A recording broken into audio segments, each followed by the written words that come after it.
दुल्हा अइलै कवने दुल्हा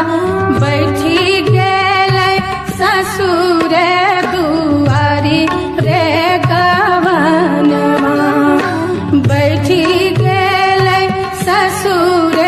दुआरी रे गवनवा कहाँ गेली किए भेली सुहवे से कनिया सुहवे सुहवे से कनिया सुहवे कोहबर घर करुणा छावन रे गवनवा कोहबर घर करुणा छावन रे गवनवा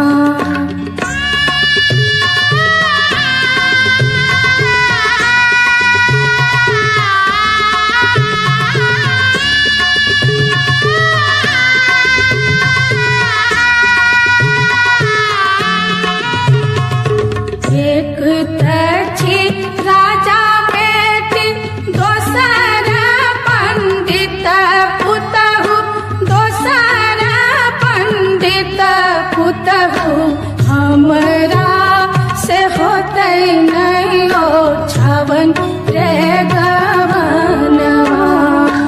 हमरा से होतै नहीं ओ छावन रे गवनवा इतना बचन जब सुनलन से कौने दुल्हा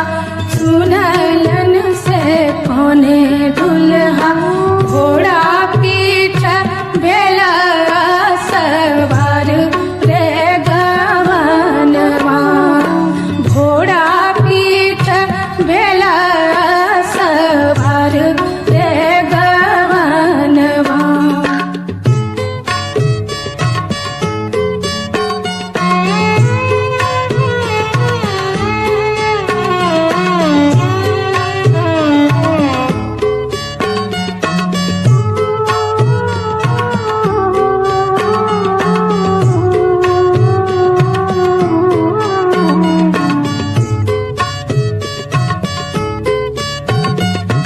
घर से बाहर भेली घर से बाहर भेली सुहावे से कन्या सुहवे धैलेली घोड़ा के लगामु रे गवनवा धैलेली घोड़ा के लगामु रे गवनवा अपने त जाइ छी प्रभु देश रे विदेशवा से देश रे विदेशवा